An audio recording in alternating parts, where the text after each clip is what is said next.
Salut à tous, bienvenue sur Passion Partage Tuto, j'espère que vous allez bien. Alors aujourd'hui je vais vous parler de mon setup complet. Vous savez que j'ai reçu mon iFlight Titan XL5 associé à la TBS Tango 2, donc de chez le système Crossfire, en fait full Crossfire. Donc je vais vous parler de ça aujourd'hui. Je vais vous dire où je l'ai acheté, pourquoi je l'ai acheté, où je l'ai acheté. On va faire le tour de la question. Donc, les problèmes en fait que j'ai rencontrés, donc il est équipé de l'antenne Immortal-T avec le Nano RX de chez TBS. Donc, je l'ai pris en version analogique, pas en version numérique HD.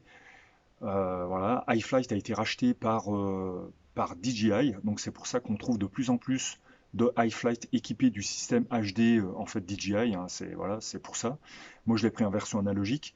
Alors je vous ferai part des difficultés que j'ai rencontrées pour paramétrer la Tango 2, pour associer le RX à la radiocommande. Donc voilà, je vous dirai donc ce que je regrette, ce que je ne regrette pas du tout.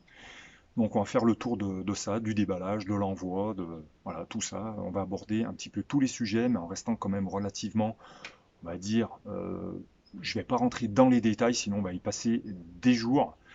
Donc c'est parti. Allez, on y va.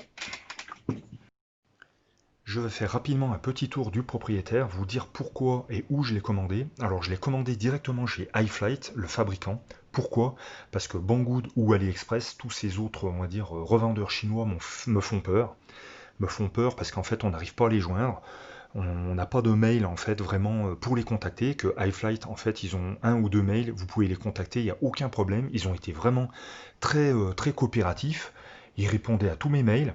Donc c'est pour ça, et en plus leur site je l'ai trouvé vraiment très convivial au niveau de la commande, du déroulement de la commande jusqu'à la mise dans le panier.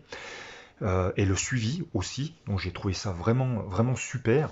Cela m'aura permis aussi de découvrir cette application Android Parcel Tracker qui est vraiment très bien pour suivre un colis. Donc là vous rentrez le numéro de suivi en haut, ensuite vous choisissez votre type de poste, donc China Package. Donc là il est déjà mémorisé, en dessous là, hop, voilà, et on voit ensuite, on a directement le suivi, donc on voit qu'il a été livré le 4 août 2020. Donc ça c'est vraiment une application super pratique. Donc vous le trouvez aussi en France, mais évidemment en France il est plus cher, il est aux alentours de 330 € je crois, sans le Nano RX, hein. Donc voilà, moi je l'ai acheté directement complètement monté avec le Nano RX de chez TBS, avec l'Immortal T là, ici. Donc voilà, moi je l'ai déjà upgradé un tout petit peu, hein, donc j'ai rajouté en fait une petite impression pour ma Runcam 5. J'ai rajouté le V-Fly ici Finder, hein, le beeper autonome que j'ai présenté il y a quelques jours, quelques semaines. Voilà, donc moi je l'ai commandé directement chez iFlight, ça s'est très bien passé. Ils ont été vraiment super. Ils m'ont fait 15% sur la machine. Donc euh, il a été envoyé dans un carton. Donc voilà, ce que je reproche des fois un petit peu aux sociétés chinoises, c'est d'envoyer directement en fait le carton du drone juste enveloppé d'un petit plastique, en fait. Là non, il était vraiment livré dans un carton. Donc j'étais plutôt soulagé et voilà, agréablement surpris. Pour moi, ça fait partie de la normalité de mettre en fait la boîte du drone dans un carton. Donc voilà comment ça se présente. Alors bon, les 15%, ça m'a permis de commander quelques pièces supplémentaires, hein, voilà, des sangles, des hélices, et puis quelques impressions 3D, au cas où, on ne sait jamais. Donc la boîte, elle est vraiment, elle est assez simple, hein. Donc vous avez une notice, en fait, avec les câblages. Bon, ça c'est une notice de recommandation. Il y a une petite notice, en fait, bon, je ne vais pas vous le montrer, sinon tout ça, ça va prendre énormément de temps.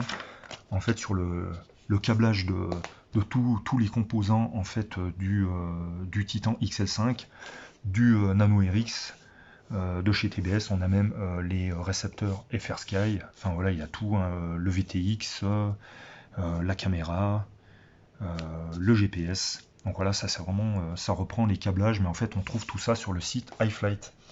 Donc petite mousse, petite notice, petit autocollant. On a deux paires d'hélices. On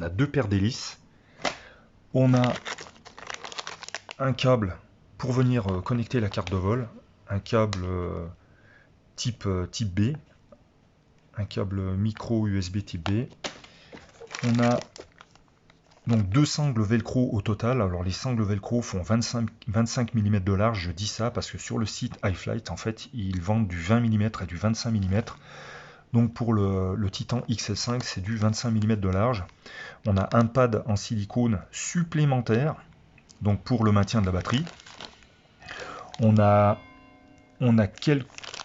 des protections en fait d'antennes. Si vous mettez par exemple une antenne FR Sky, donc pour les protéger, vous avez des petites protections d'antenne. Voilà.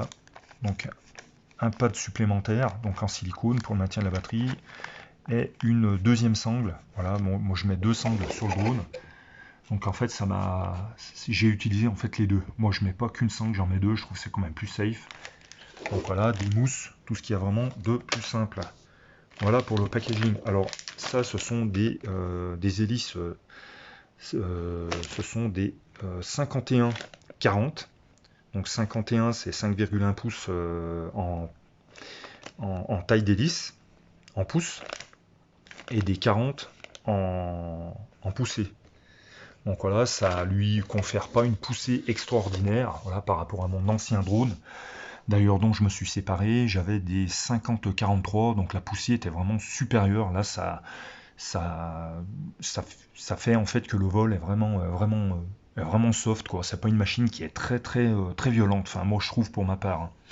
À savoir que les moteurs sont en reverse. Alors, personne ne le dit. C'est-à-dire que moi, sur mon ancien drone, les moteurs tournaient en normal.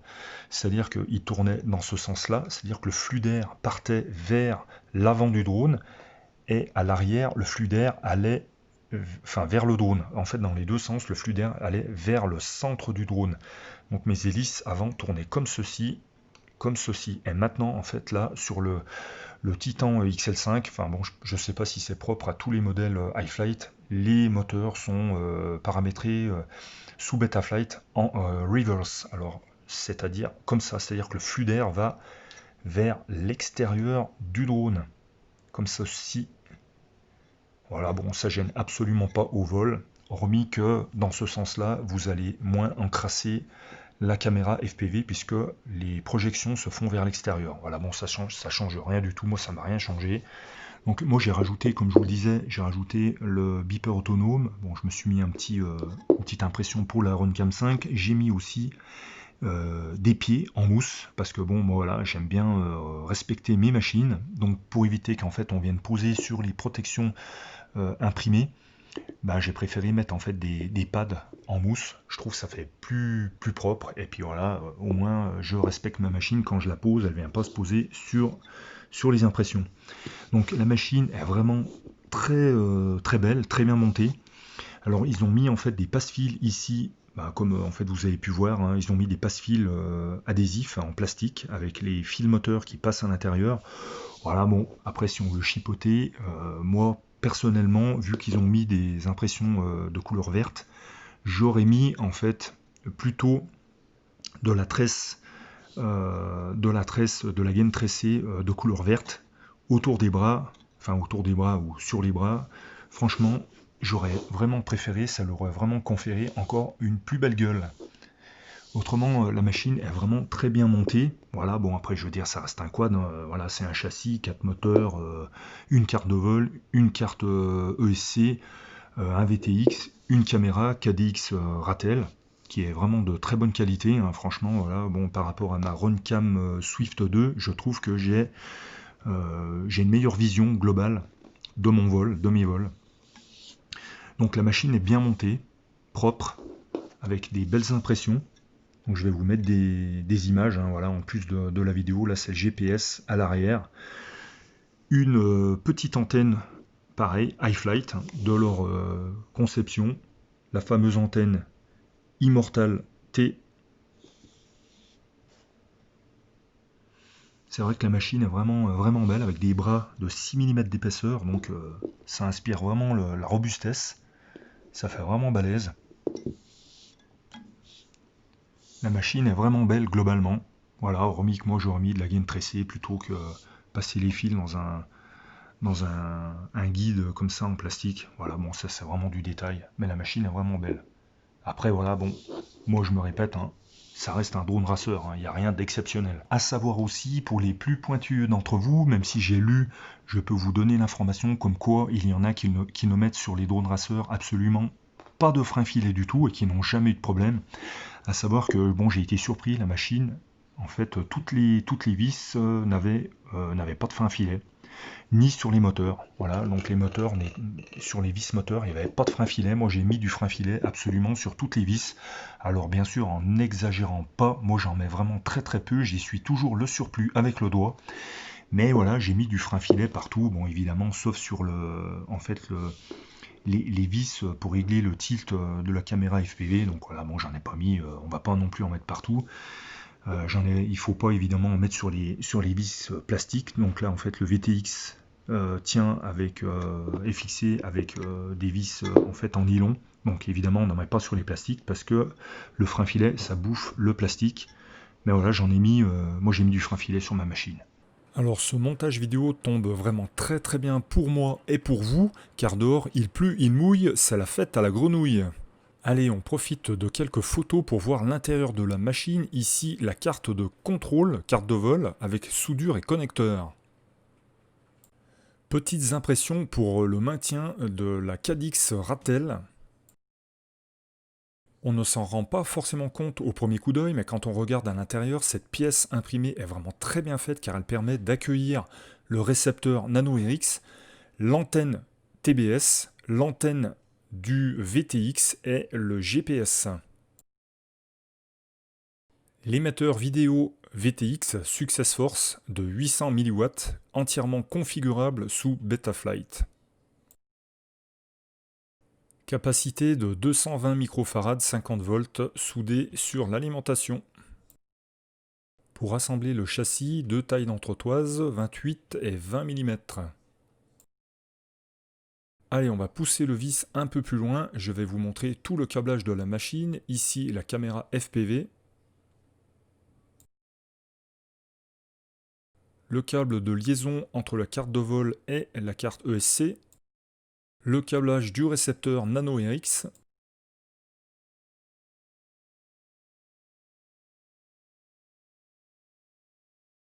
Le GPS.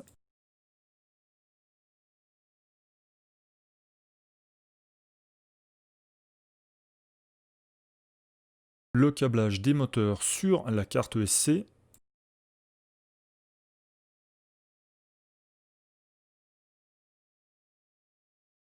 Le VTX.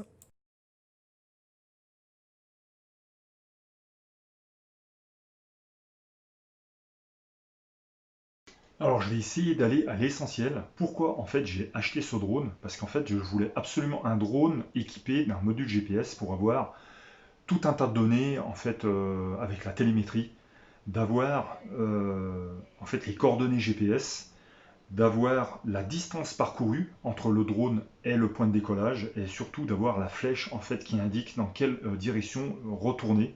Donc c'est vraiment ce qui m'intéressait dans ce drone et j'avoue que l'association avec la TBS Tango 2 fait vraiment des merveilles. Elle est vraiment, comme je vous l'avais dit dans le simulateur, elle est vraiment très très douce. Les commandes sont vraiment d'une précision extrême et ça rend le vol encore beaucoup plus smooth, beaucoup plus soft et on ressent vraiment, comment dire, toutes les subtilités du vol. C'est vraiment une association merveilleuse et surtout aussi grosse précision d'avoir en fait le système TBS Crossfire. Ça a vraiment sécurisé mes vols. Alors j'ai pas encore fait énormément de vols avec bon, toute la montagne que je fais, les montages vidéo que je fais, que vous voyez. Ça a vraiment sécurisé mes vols et d'ailleurs j'ai enregistré un DVR que je vais commenter, que je commenterai plus tard dans la vidéo et vous verrez vraiment par rapport à ce que j'ai déjà présenté en fait à un endroit dans lequel j'aime bien voler, que je connais vraiment très très bien, qui fait 700 mètres, donc on va dire près du télésiège que vous avez déjà vu dans mes vidéos. Donc ça a vraiment confirmé que ça sécurise vraiment les vols. Mes regrets, en fait, j'avais hésité de le prendre en 6S et C'est un petit regret parce qu'en fait, je me rends vraiment compte qu'en 4S, c'est vrai qu'on passe souvent en dessous du voltage minimum. Ça, c'est ce que j'ai lu en fait sur beaucoup de forums. Enfin, j'ai lu beaucoup de choses là-dessus. J'ai fait des recherches en fait sur Internet. Et qu'en fait, l'avantage du 6S, c'est qu'en fait, bah, quand on tape un petit peu dedans, bon, moi je tape pas énormément dedans, mais malgré tout, j'arrive quand même à passer en dessous très souvent du minimum batterie. Donc, je pense que les batteries, finalement, elles vont en pâtir. Donc, ça, c'est mon regret un petit peu de ne pas être parti plutôt sur du 6S, mais ça m'aurait fait racheter tout mon stack de batterie, parce que je suis évidemment aujourd'hui équipé en batterie 4S. Ah là là, c'est vraiment horrible. On se croirait au mois d'octobre. Il fait extrêmement sombre alors qu'il est 3 heures de l'après-midi. Donc voilà, en fait, ce que je vais faire, c'est que je vais donc vous parler un petit peu des problèmes, des difficultés, pas des problèmes, des difficultés que j'ai rencontrées en fait. Alors, donc ces difficultés n'ont pas tant été avec le drone, puisque bon, le drone, lui, voilà, il n'y a rien de particulier, mais c'est plus en fait du langage, du protocole TBS de la Tango avec laquelle j'ai eu du mal. Alors en fait, au tout début, quand j'ai reçu le drone, la première chose en fait qu'on souhaite faire, c'est appairer l'émetteur avec le récepteur. Donc je n'y suis pas arrivé dans un premier temps, je ne comprenais pas pourquoi. Donc j'ai fait pas mal de recherches, donc ça m'a pris énormément de temps. Ça m'a même découragé au début, je vous avoue franchement, hein. Donc je comprenais pas pourquoi en fait j'arrivais pas à appairer l'émetteur, le TX avec le RX, le récepteur, parce qu'en fait cette radio demande énormément on va dire, d'attention, de réglage entre guillemets, parce que bon, il faut la mettre à jour en fait via l'agent X TBS, donc c'est en fait un utilitaire qu'il faut télécharger sur votre PC pour mettre à jour la radio. Donc la connexion entre la radio et le PC se fait relativement simplement, hein, donc Windows 10 la reconnaît vraiment bien. Mais en fait, bon, j'ai fait plusieurs erreurs. La première erreur que j'ai faite, c'est que je crois que je suis repassé au paramètre usine.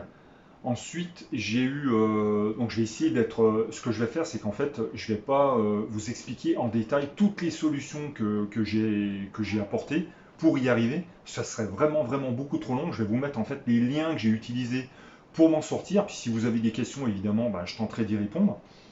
Donc, première chose, c'est que j'ai dû en fait mettre à jour via l'agent X TBS, hein, la radio.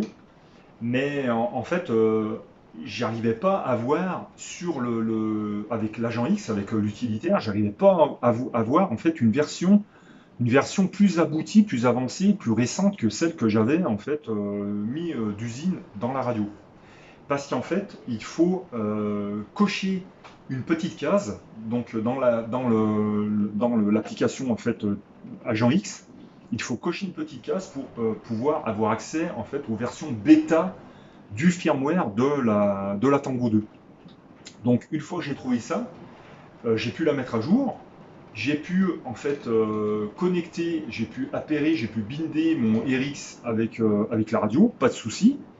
Ensuite, ce que j'ai fait, c'est que j'ai eu un autre souci, j'ai eu un problème en fait avec la calibration des gimbals de la Tango 2, parce qu'en fait la Tango 2, ben, il y a un petit menu dans les paramètres de la radio, dans lequel on voit en fait les manches, on voit quelle action on fait avec les manches de la radio, et en fait, bon, je voyais que les actions ne correspondaient pas en fait aux résultats voulus. Donc sur les commandes. Donc ce que j'ai fait, c'est que j'ai voulu donc calibrer la radio, mais à chaque fois, c'est échoué. Donc j'allais vers un échec en fait de la calibration. Donc pareil, recherche et 50 fois, j'ai essayé et j'y arrive pas. Parce qu'en fait, je faisais pas la bonne manipulation. Donc je vous montrerai par un petit schéma comment ça se passe, la calibration de la Tango 2.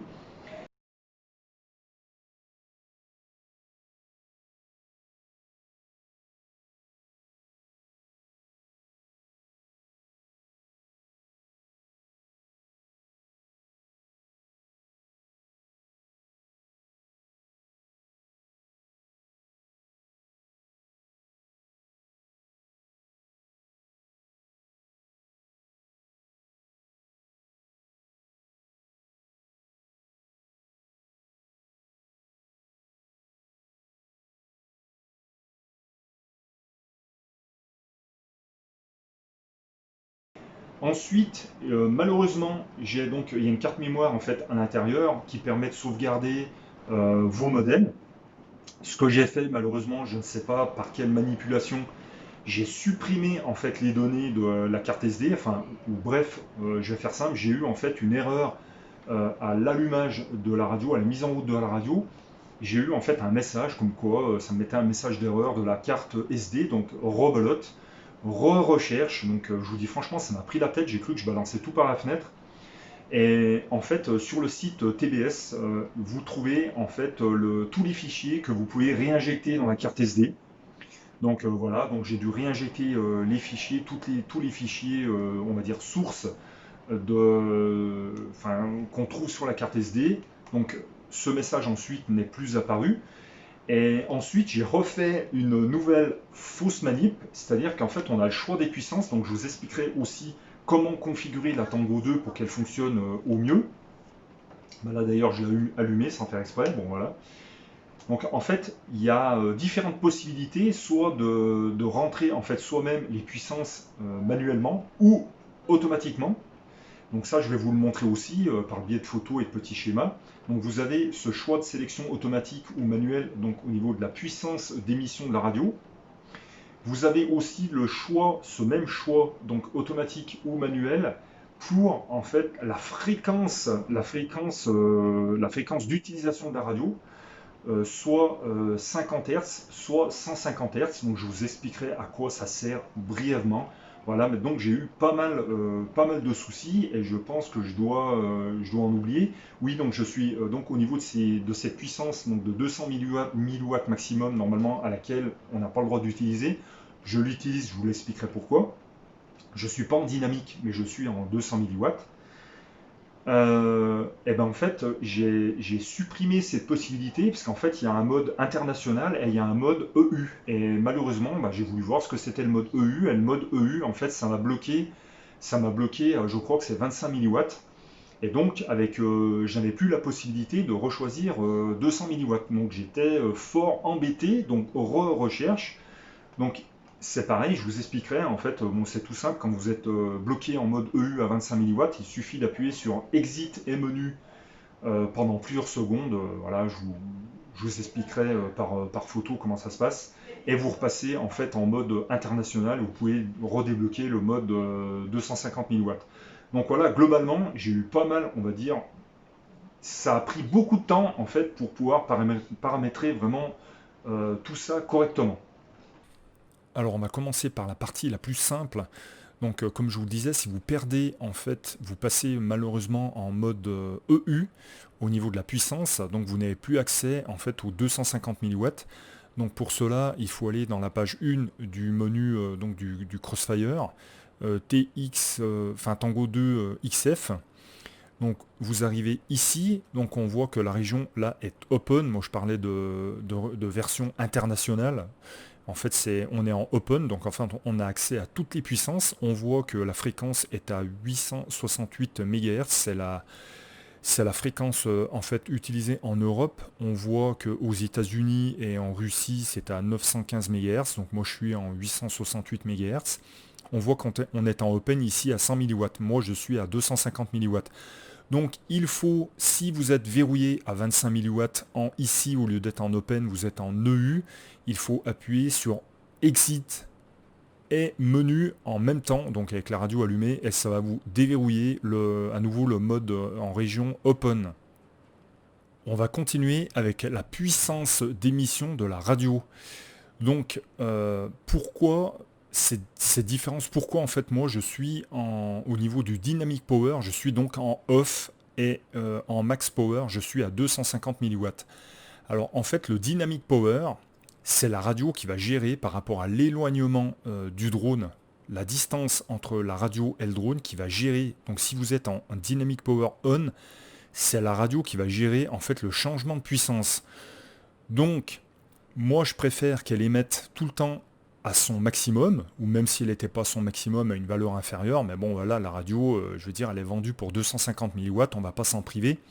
Donc moi, j'ai tout simplement, par rapport à toutes les recherches que j'ai faites, j'ai viré le dynamic power, donc je suis en off et je suis en 250 milliwatts.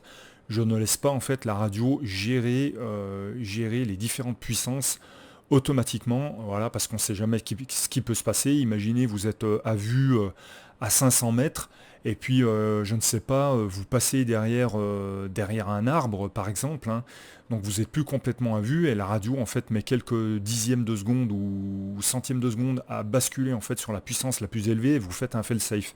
Donc voilà, ça, moi, je me prends pas la tête, je mets Dynamic Power sur off, et le max power, je le mets sur 250 000 watts. Donc voilà, là c'est réglé pour la partie puissance. Alors maintenant qu'on a terminé avec le TX, on va voir donc cette fameuse fréquence sur le RX, donc sur le récepteur. En fait, c'est la fréquence des flux de données, on peut dire ça comme ça, donc que l'on peut régler soit sur 50 Hz, soit sur 150 Hz, ou soit en dynamique. Alors, il faut pour cela, bien sûr, alimenter le drone pour que le RX soit alimenté, allumer la radio, aller dans le menu Crossfire Setup, et là, il apparaît le Nano RX avec donc sa configuration. On voit que le RF profil est sur dynamique, qu'on peut ensuite le passer en manuel sur 50 Hz ou 150 Hz. Alors, quelle différence entre ces modes ? Donc on ne parle plus ici de RSSI, mais de LQ. Alors LQ, ça se traduit par Link Quality, LQ en français, donc ou qualité du lien en fait entre le TX et le RX, entre la radio et le récepteur. Donc avant le RSSI, c'était une valeur qui évoluait entre 0 et 100. Là, le LQ, c'est une valeur qui évolue entre 0 et 300, mais qui est découpée en fait en trois parties. La première partie, on va dire la plus safe, c'est de 200 à 300. Donc là, c'est un fonctionnement en 150 Hz. J'expliquerai un petit peu plus loin en quoi ça consiste. Entre 200 et 300, c'est 150 Hz. Entre 100 et 200, on bascule en mode 50 Hz, donc c'est le mode de fonctionnement, on va dire, standard, enfin d'une radio standard, style Taranis, mais pas Longrange. Et entre 0 et 100, c'est un fonctionnement complètement dégradé en 4 Hz. Alors on voit même pas du tout 4 Hz en fait dans la sélection de la fréquence du RX, là dans le RF profil. Donc c'est un mode complètement dégradé, c'est qu'on est vraiment au bout du rouleau avec le drone et on n'a plus du tout de télémétrie à cet endroit-là. Ça permet juste à la limite de faire demi-tour si on sait où on se trouve et de revenir. Mais franchement, moi j'ai un petit peu peur, j'ai un doute. À mon avis, à 4 Hz, le drone doit déjà être en train de tomber. Pour bien comprendre ce qu'est ce LQ et cette histoire de fréquence, regardons un petit peu comment se comporte une sinusoïde si on vient modifier sa fréquence. Donc là, j'ai appliqué une fréquence de 150 Hz. Regardez, donc on voit qu'il y a, je ne vais pas rentrer dans les détails, hein, je vous le dis tout de suite, il y a 1, 2, 3, 4 arches. Voilà. Maintenant, je vais passer sur 50 Hz, approximativement. Donc là, on se retrouve avec même pas deux arches, une et, allez, on va dire deux. Donc vous imaginez, on diminue déjà de la moitié facilement. Si on continue à diminuer, donc là je peux que descendre à 40 Hz, donc vous imaginez 4 Hz, il n'y aura même pas une arche. Donc le mode 4 Hz, c'est même pas la peine. Mais à quoi en fait ça sert tout ça? En fait, le mode 150 Hz, on voit que le lien est très renforcé puisqu'il y a beaucoup plus en fait d'arches à la seconde. Donc en fait, il y a beaucoup plus de données qui transitent, qui sont en fait transmises entre le récepteur, l'émetteur et le récepteur, pardon. Donc on voit qu'il y a beaucoup plus de données à la seconde qu'il n'y a en 50 Hz et encore moins, donc à une fréquence moindre. Donc c'est pour ça qu'on privilégiera en fait la fréquence 150 Hz pour un mode, on va dire, race, qui demande beaucoup de précision, de vitesse. Donc voilà, l'échange des données se fait beaucoup plus rapidement sur la fréquence 150 Hz que sur une autre fréquence. Et donc en 50 Hz, l'échange des données est amoindri, donc ça sera plus pour en fait du mid-range ou du long-range. Et pourquoi ? Parce qu'en fait, quand vous êtes sur une fréquence élevée comme ceci de 150 Hz, et ben en fait la fréquence est moins pénétrante qu'une fréquence, regardez, à 50 Hz. C'est comme ça, plus on diminue en fréquence et en fait plus on augmente la portée du signal. Allez, vous allez de mieux en mieux comprendre pourquoi j'ai mis mon RF profil en dynamique et pas sur une valeur fixe. Donc premier DVR avec une valeur fixe sur 150 Hz, donc le contrôle du LQ entre 200 et 300. Donc là on voit que mon LQ est à peu près quasiment tout le temps à 280, 290. Voilà, je crois que le minimum auquel je suis descendu c'est 270. Donc sachez bien qu'en fait, si vous mettez votre RF profil sur 150 Hz, le contrôle se fait en fait entre 200 et 300. C'est-à-dire que si vous descendez à une valeur en dessous 200, c'est fini, vous perdez la liaison. Qu'avec un profil sur dynamique, on profite de toute la plage de fréquences entre 50 et 150 Hz, donc un LQ entre 100 et 300. Et c'est lui, en fait, qui décide, qui bascule automatiquement sur l'une ou l'autre fréquence.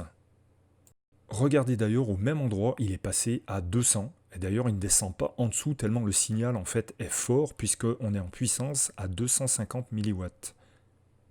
Et il rebascule ensuite automatiquement sur un LQ avec une fréquence de 150 Hz arrivé à proximité. Mais ça fonctionne vraiment vraiment bien, on va voir un autre cas de figure. Allez, un cas encore plus concret où j'ai déjà testé divers radios et boosters. Allez, c'est parti, donc profil sur dynamique, là je ne fais pas d'essai en 150 Hz, vous allez voir pourquoi. Donc là, regardez, le lien est sur 300. Donc tout va bien, j'arrive à 200 mètres, donc je connais très très bien le terrain ici, je n'avais pas assez de GPS pour pouvoir avoir la distance. Ça y est, on a basculé automatiquement sur un LQ à 200, donc on est en 50 Hz, nous ne sommes plus en 150 Hz, donc ça s'est fait automatiquement, mais regardez, donc avec une radio normale, je ne serais jamais passé aussi près du sol. Avec une radio normale, j'étais allé au sommet en fait du télésiège, mais vraiment à vue, c'est-à-dire au moins à 30 ou 40 mètres de haut. Je n'étais absolument pas passé sous les pylônes comme ça. Donc là, j'ai un lien parfait donc à 50 Hz à 199. Donc ça, j'espère que vous l'avez bien assimilé. Là, le sommet est donc à une distance de à peu près 750 mètres. Donc regardez au retour, j'ai toujours le lien qui est au taquet à 199. Donc c'est vraiment parfait.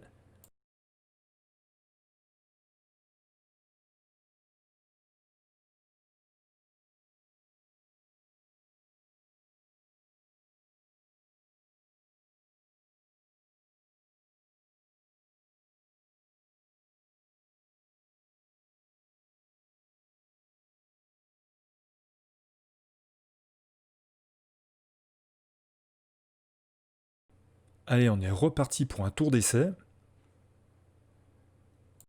Donc là, on voit qu'on a rebasculé automatiquement sur un lien à 50 Hz, puisqu'on est passé de 300 à 199. Donc ça se fait automatiquement. Alors comprenez bien que si vous étiez sur un lien en 150 Hz, je ne sais pas à quelle distance en fait vous perdriez la liaison entre la radio et le drone. Je ne le sais absolument pas, mais voilà. Moi, j'ai préféré rester en dynamique. Je sais qu'il y en a beaucoup qui restent en dynamique. Comme ça, au moins, ça se fait automatiquement. Et évidemment, avec la puissance d'émission à 250 mW, c'est le mieux, en fait, à régler sur votre Tango 2.